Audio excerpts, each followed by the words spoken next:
listening to the talks of Professor Prasad and also to Dr. Chow, and this phrase, in fact, keeps resonating in my head, which is a phrase that I learned as a child, which is plus ça change, plus de la même chose, which means that the more there is change, the more the same thing happens, in fact. This is exactly, in fact, the issue which, in fact, we are faced with. In fact, we are seeing change, but in fact, exactly the same problems, in fact, are recurring all the time. And the same problems are these, essentially, that even though, of course, there's tremendous potential in the renminbi, and we see as a matter of statistics at the moment, China being, of course, a very large economy, that China accounts for something like 11% of the world's exports. And yet, in fact, in terms of international payments, in fact, a tiny fraction of the international payments is done in renminbi. A recent study by SWIFT, in fact, indicates that in terms of international payments, only 0.24% has been made in renminbi. So you can see how small it is.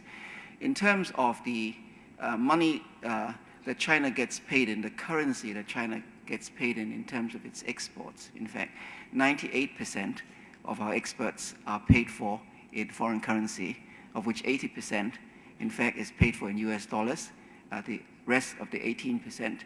So still about 2%, in fact, is paid in renminbi.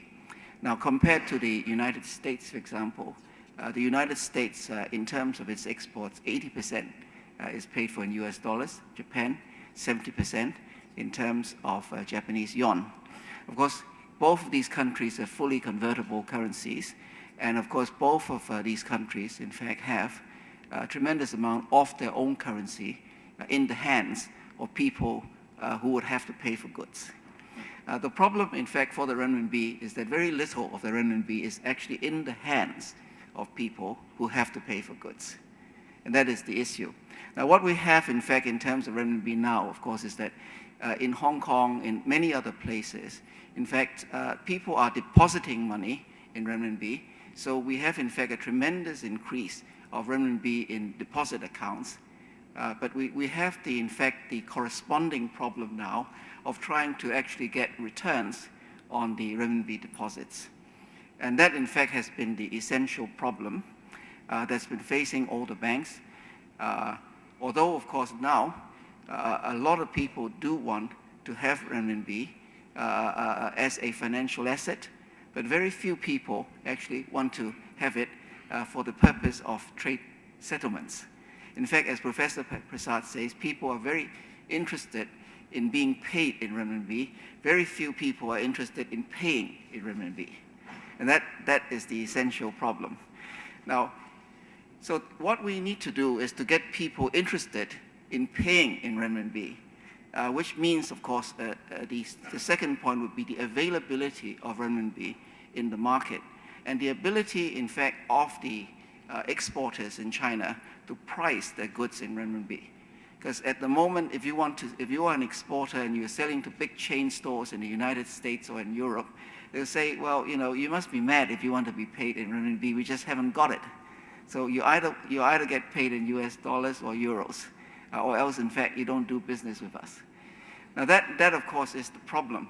So what we need to do, basically, would be, in fact, with the renminbi deposits, to be able to create, in fact, markets in renminbi credit, which at the moment is an issue, but this is an issue which has to be tackled, and which, of course, is an issue which all the banks in China, plus, of course, all the banks which have renminbi deposits need to deal with. Now, there is, in fact, a demand, and in fact, at the moment, the cost of funding of renminbi is relatively low, and therefore, really, in fact, getting renminbi loans is actually probably a better deal than actually getting loans in other currencies. Now, that is a business proposition, which some of my colleagues from the Bank of China, since I also am a member of the Bank of China myself, are doing. And indeed, I think all bankers basically are looking into. Now, but then the question would be, yes, there is tremendous potential because the renminbi is used so little in international settlements, and there's so much, therefore, space, in fact, for the renminbi to become, in fact, more important. So we're very, very early days. As Dr. Prasad says, many central banks, because of the swap arrangements that they've had signed with our central bank, are in fact amassing or putting small amounts of renminbi. But in fact, whatever they say, it has to be small amounts because the availability of renminbi financial assets are still very, very small. And the question then would be, how do you improve or how do you actually increase the stock of Chinese financial assets? That would be one of the big questions.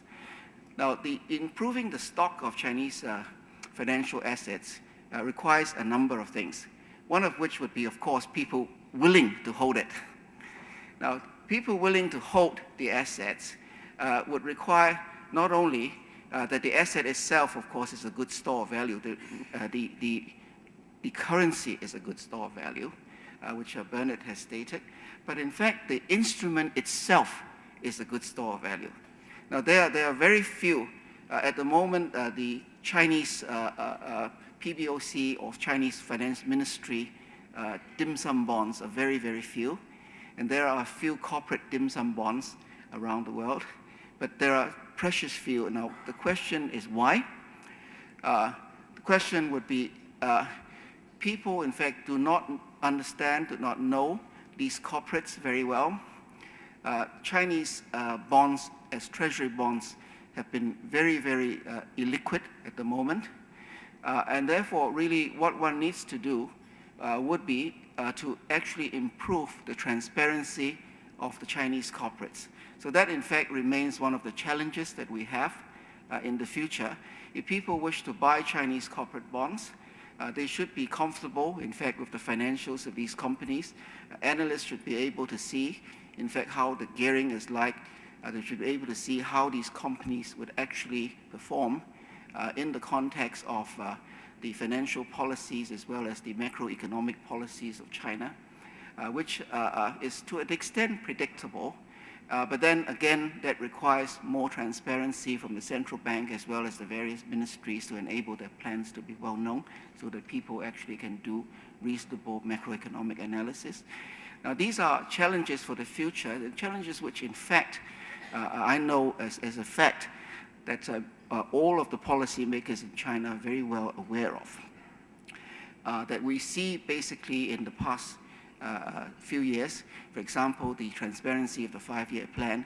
Each of the ministries themselves have now websites to tell you what they're doing. Chinese officials themselves are more willing to tell you of what their plans are. So we are seeing this transparency coming out. The next problem probably would be, in fact, the integrity of the accounting information, which is coming out of corporates. That has been a little bit checkered with some of our smaller companies, but with some of the bigger companies that has been quite good. And of course, they are audited by international firms of auditors, which gives them a certain degree of integrity. So these are the challenges which, in fact, the Chinese corporates are meeting. But again, one will have to look at individual corporates to see how well they fare.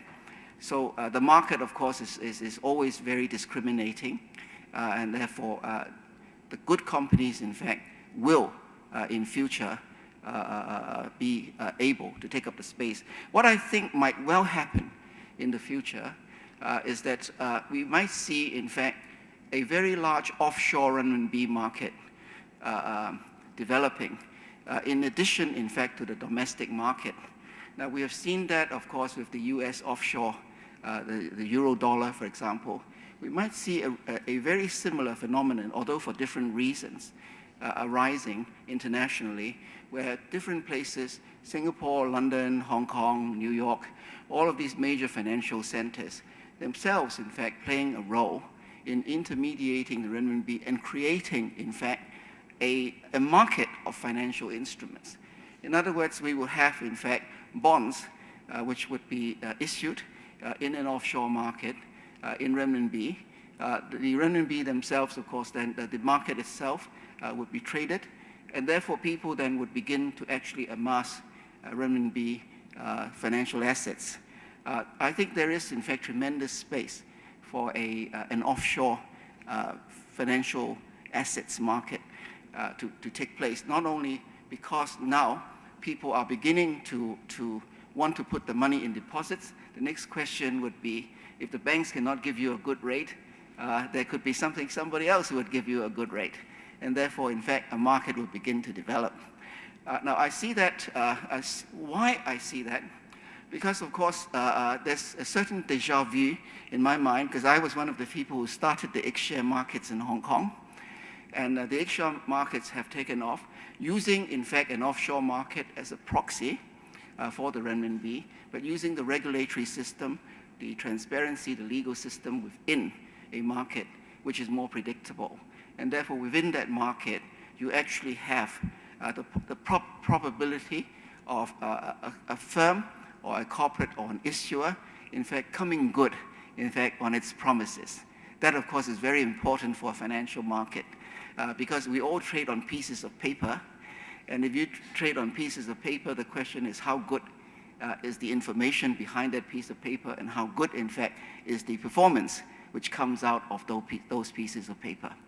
And really, offshore markets with their more developed systems of regulation, the more developed legal systems, are able to play this role in the same way as the X-shares and the red chips have actually played in Hong Kong.